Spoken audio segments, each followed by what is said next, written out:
امریکہ نے اگر اب ایران سے جنگ دوبارہ چھیڑی تو اسے ناقابل تلافی نقصان ہوگا. ایسے جگہوں پہ اس کے وار ہوں گے کہ وہ سوچ بھی نہیں پائے گا ان بیسس پر، ان جگہوں پر جو اس نے کبھی سوچے بھی نہیں تھے. اور یہ بات کوئی اور نہیں کہہ رہا، ایرانی پارلیمنٹ کے اسپیکر باقر غالباف کہہ رہے ہیں کہ ہم نے کچھ ایران کی طرف سے امریکہ کے لیے کچھ ایسے سرپرائزز تیار کیے ہیں جو اس کو چونکا دیں گے اور لرزا دیں گے. میرا نام اظہر علی خان ہے اور آپ دیکھ رہے ہیں آج کی بات، اور آج ہم ڈسکس کریں گے کہ ایران نے کون سے نئے سرپرائزز تیار کیے ہیں کہ اگر دوبارہ امریکہ جنگ چھیڑتا ہے تو ایران اس کو کیسے حیران کر دے گا. باقر غالباف نے کہا ہے کہ ہم نے کچھ سرپرائزز تیار کیے ہیں. ایرانی پاسداران انقلاب نے کہا ہے کہ ہماری انگلی ٹریگر پر ہے اور ہم کچھ ایسا کرنے چلے جائیں گے کہ جس کے بعد امریکہ حیران ہو جائے گا. اب امریکہ کیسے حیران ہو جائے گا اور ایران نے اس کے لیے کیا کیا ہے؟ سب سے پہلے جو دنیا میں جو لوگ اس جنگ کو بہت ہی باریک بینی سے دیکھ رہے ہیں وہ اس بات کو سمجھتے ہیں کہ امریکہ نے کچھ ایسی غلطیاں کی ہیں جس کا خمیازہ وہ آج تک بھگت رہا ہے. خاص طور پہ بہت سارے انٹرسیپٹرز کو ایک ساتھ چلا دینا، میزائل کو، دفاعی نظام سے جو جڑے ہوئے میزائل تھے انہیں بہت ہی بے دریغ استعمال کیا گیا، اس حد تک کہ اس کی پروڈکشن ہی ختم ہو گئی ہے اب امریکہ کے اندر. اور وہ 6 مہینے بعد کی ڈیٹس مل رہی ہیں کہ وہاں سے اس کے انٹرسیپٹرز یعنی میزائل پہنچیں گے، اور جب وہ پہنچیں گے تو وہ اپنی لاگت کے حساب سے $15 ملین اور $30 ملین کے ہوں گے، بہت ہی مہنگے ہوں گے، جس کے جواب میں ایران بہت ہی پریسائز، چھوٹے اور سستے حملے کرتا ہے. $20,000 ہزار کے کئی حملے کر دیتا ہے اور اس پہ $1 ارب کے میزائل خرچ ہو جاتے ہیں. اور پتہ چلتا ہے کہ دوسری طرف امریکہ جو ایران ہے اس کا بہت زیادہ کوئی نقصان مالی طور پہ نہیں ہوا، اور اس کے ڈرون $20-30 ہزار کے تھے، اور وہ جب ایک سوام کی صورت میں آئے، ایک جھنڈ کی صورت میں آئے تو انہوں نے جہاں بھی آئے انہیں تباہ کر دیا اور ان کے سارے میزائل بھی ضائع کر دیے. اب ایران کی فوج جو کہہ رہی ہے، اس کے کمانڈر بتا رہے ہیں کہ ہم ڈیٹ کے ساتھ میزائل ماریں گے، یعنی ہم جو میزائل ماریں گے جب وہ تباہ ہو جائے گا تو اس کے جو بھی شیل ہوگا اس پہ آپ لکھی ہوئی ڈیٹ دیکھیں گے کہ اس پہ آئے گی اپریل اور مئی کی ڈیٹس، یعنی ہم تازہ ہتھیاروں سے بھی ماریں گے آپ کو، اور کچھ نئے میزائل بھی استعمال کریں گے. اور نئے میزائل جو ہیں وہ زیادہ تیز رفتار ہیں، زیادہ ایکوریسی کے ساتھ ہیں، زیادہ پریسیجن کے ساتھ وار کریں گے، اور تیز بھی بہت ہیں، یعنی وہ بہت ہی تیزی سے اپنے ہدف کی طرف جھپٹتے ہیں اور اس کو تباہ کر دیتے ہیں. تو کچھ نئے میزائلز کے بارے میں بھی بات ہو رہی ہے کہ ایران شاید اس کو سامنے لائے گا اور نئے اہداف کو بھی نشانہ بنائے گا. نئے اہداف کی طرف کے حوالے سے یہ بتایا جا رہا ہے کہ بہت سارے ایسی لوکیشنز تھیں جنہیں ایران نے پچھلی دفعہ چھوڑ دیا تھا اور کچھ کو اپنی دھمکیوں میں رکھا تھا، بتایا تھا کہ اگر فلاں کام نہیں ہوا، حملے نہیں روکے یا ایسا کچھ نہیں کیا تو ہم اس جگہوں کو نشانہ بنائیں گے. اس میں ایک ڈیٹا سینٹر بھی تھا، میں نے بتایا تھا 1 گیگا واٹ کا ڈیٹا سینٹر ہے ابو دھابی کے اندر، عین ممکن ہے کہ اس کو نشانہ بنایا جائے. یہ بلینز آف ڈالرز کی انویسٹمنٹ ہے، $30 ارب کا یہ ایک پورا ایک فیسلٹی ہے جو اے آئی سے جڑی ہوئی ہے، اور اگر اس پہ کوئی نشانہ لگایا جاتا ہے $30 ارب تو برباد ہوں گے. اے آئی کا جو مستقبل ہے پورے خطے کے اندر وہ بھی کئی سال پیچھے چلا جائے گا، اور اس میں اب دوبارہ انویسٹمنٹ آنے کا بھی کوئی بہت جلدی امکان نہیں ہے. اور اسی کے ساتھ ساتھ اگر ہم دیکھیں تو ابھی ڈی سیلینیشن پلانٹس ایران کے ہدف پہ تھے پورے خطے کے، یعنی جو پانی صاف کر کے دینے والے پلانٹ تھے، سمندر کا پانی صاف کرتے تھے، کھارے پانی کو میٹھے پانی میں تبدیل کرتے تھے. اور وہاں پہ جو خلیجی ممالک ہیں وہاں پہ 90% تک ان پر ڈپینڈنسی ہے لوگوں کی. تو کروڑوں لوگ ایسے ہیں پورے خطے کے اندر جو اس پانی کو استعمال کرتے ہیں، پیتے ہیں، ان کی زندگی ہے یہ. اگر ان پلانٹس کو نشانہ بنایا جاتا ہے ایران کی جانب سے تو وہ ایک ناقابل تلافی نقصان ہوگا، ان کو فوراً ان کی تعمیر نہیں کی جا سکتی. پیسے کے ساتھ ساتھ وسائل کی بھی ضرورت ہے، وقت کی بھی ضرورت ہے، اور جب تک وہ تعمیر نہیں ہوں گے تب تک لوگ سمندر کا کھارا پانی تو نہیں پی سکتے. اس لیے ان پلانٹس کو ایران نے جان بوجھ کے نشانہ نہیں بنایا تھا، کیونکہ ان سے ایک ایسا انسانی بحران جنم لیتا جس کو کوئی بھی ختم نہیں کر سکتا تھا کسی طرح سے بھی. اتنی بڑی مقدار میں پانی کسی بھی جگہ ٹرانسپورٹ نہیں کیا جا سکتا. اسی کے ساتھ ساتھ بہت ساری ایک ایئر بیسز کی لوکیشنز بھی تھیں، بہت ساری ملٹری بیسز کی لوکیشنز تھیں جن پر ایران نے حملے کیے تھے، لیکن ان کے ایک حصے پہ حملے کیے تھے اور اس کو تباہ کیا تھا. اگر امریکی بیسز جو اس پورے مشرق وسطیٰ میں ہیں ان کو نشانہ بنانا شروع کیا ایران نے تو وہ حیران کرے گا. اور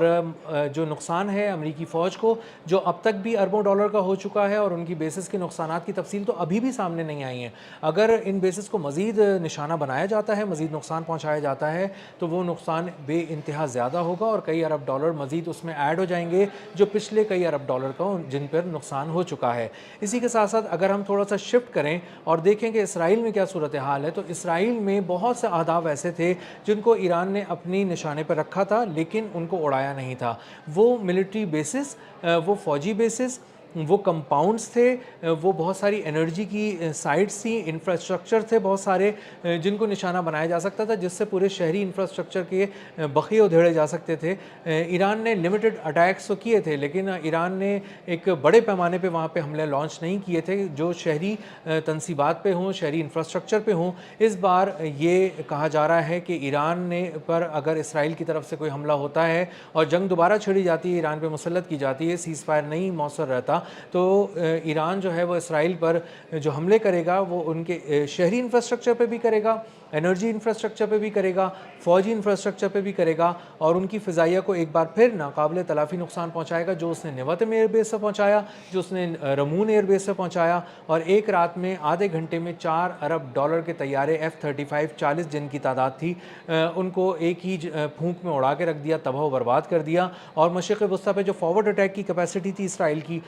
وہ کئی دہائیوں کے لیے سمٹ گئی اور سمیٹ دی گئی. اسی کے ساتھ ساتھ امریکہ کے بہت سارے ایسے اہداف ہیں جو اسی خطے کے اندر موجود ہیں جن کو ایران نے اس سے پہلے نشانہ نہیں بنایا تھا, اور اب توقع ہے کہ اگر اس طرح کی کوئی جنگ ہوتی ہے تو ان کو نشانہ بنایا جائے گا. اسی طرح اگر ہم آ جائیں اب سمندر کی طرف کہ نیوی کا کیا معاملات ہیں, تو امریکہ کی جو نیوی ہے وہ اس بات کو انشور کر رہی ہے امریکی بحریہ کہ وہ خلیج فارس میں زیادہ آگے نہ آئیں, آبنائے ہرمز کے قریب نہ آئیں. جو بھی انہوں نے ناکہ بندی کی ہوئی ہے اس حد تک رہنے کے لیے وہ جو دور سے کی ہوئی ہے جو عملاً غیر مؤثر ہے اس کو وہ وہیں تک محدود رہیں اور قریب نہ آئیں, کیونکہ انہیں اندازہ ہے کہ ایران نے کیا تیاری کی ہوئی ہے ان کو تباہ کرنے کے لیے. ایران نے جو زمین کی تہ ہے اس میں تو اس نے تیاری کی ہوئی ہے, لیکن اس نے سمندر کے اندر بھی اس کی تہ میں ایک قیامت چھپا کے رکھی ہے. سی بیڈ پہ میزائلز لگا کے رکھے ہیں, ان میزائلز کا تجربہ بھی کیا ہے, اور ان میزائلز کو جب انہوں نے تجربہ کیا تو انہوں نے اپنے اہداف کو بہت ہی ٹھیک نشانہ لگایا اور تباہ کر دیا. اگر سمندر کے تہ کے نیچے سے نکلنے والے میزائلز نے امریکی بحریہ پہ حملہ کیا تو امریکی بحریہ کے بہت سے قیمتی جہاز تھوڑے سے بھی تباہ ہو گئے تو اس کی تباہی کو مکمل تباہی ہی کنسیڈر کیا جاتا ہے, کیونکہ اس کے بعد یہ جہاز عملی طور پر جنگ لڑنے کے قابل نہیں رہتے, ان کو واپس بلانا پڑتا ہے, ان کی مرمت کرانی پڑتی ہے. تو ایران نے ان تمام بڑے جہازوں کو جو اس کے لیے خطرہ ہیں, جو آبنائے ہرمز کے قریب آ کے جنگ لڑ سکتے ہیں, ان کو نشانے پہ رکھا ہوا ہے, سیٹلائٹ امیجز کے ذریعے بھی رکھا ہوا ہے. اسی کے ساتھ ساتھ انہوں نے کچھ ڈرونز اور کچھ میزائل ایسے تیار کیے ہوئے ہیں جو بالکل سطح آپ پر چلتے ہیں وہ میزائل, اور وہ میزائل جب اٹھنے کے بعد سامنے آتے ہیں تو ریڈار میں جب وہ اچانک سامنے آتے ہیں تو ان کو روکا نہیں جا سکتا, ان کو تباہ نہیں کیا جا سکتا, اور وہ اپنے نشانے پر لگتے ہیں اور اسے تباہ کر دیتے ہیں. اسی طرح جو ایران نے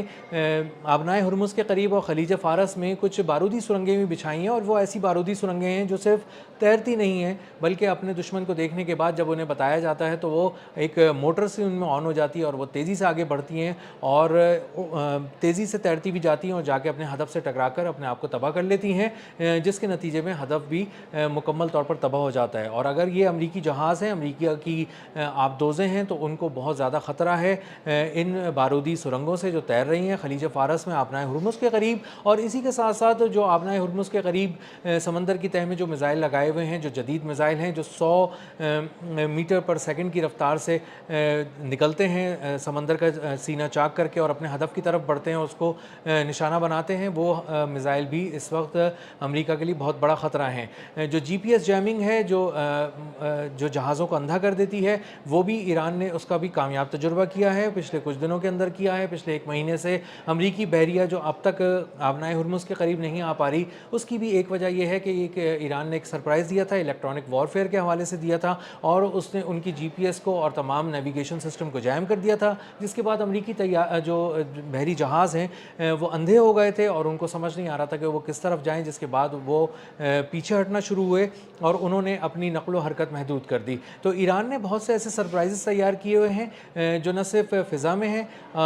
جو امریکی طیاروں کو باندھ کے رکھتے ہیں انفراریڈ سسٹمز کے ذریعے، اور F-35 اور F-15 جو فائٹر جیٹس ہیں جن کو تباہ کر کے گرایا ایران نے، وہ صرف اپنے انفراریڈ سسٹم کی وجہ سے گرایا، کیونکہ وہ طیارے اس لیے اسپیشلی اسٹیلتھ طیارے تھے، تو وہ اس ٹیکنالوجی پہ بنے تھے، اسٹیلتھ ٹیکنالوجی پہ، اور ان کو ریڈار سے پکڑا نہیں جا سکتا تھا، تو ان کے لیے ایران نے انفراریڈ سسٹمز کو یوز کیا، اور اس کے بعد جب وہ ہیٹ کو جا کے انہوں نے پکڑا، جہاز سے نکلنے والی ہیٹ کے ذریعے اس کو جا کے ٹارگٹ کیا، اور اس کے بعد انہوں نے ایک اسپیشلائزڈ میزائل کے ذریعے اس کو تباہ کر دیا۔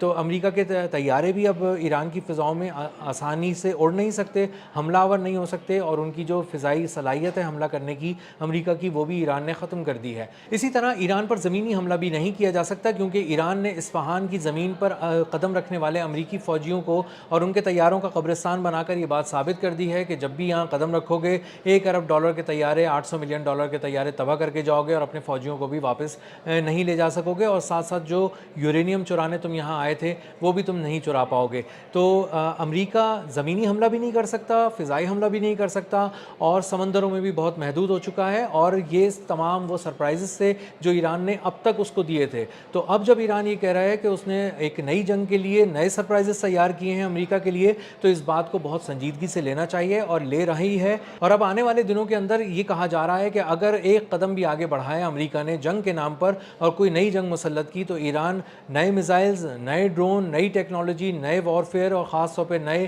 الیکٹرانک وارفیئر سے امریکہ کو واقعی سرپرائزز دے گا اور اس کو حیران کر دے گا۔ اب تک کے لیے اتنا ہی، ملتے ہیں اگلے ولاگ میں کسی نئے خبر، نئے تجزیے اور نئے زاویے کے ساتھ۔ اللہ حافظ۔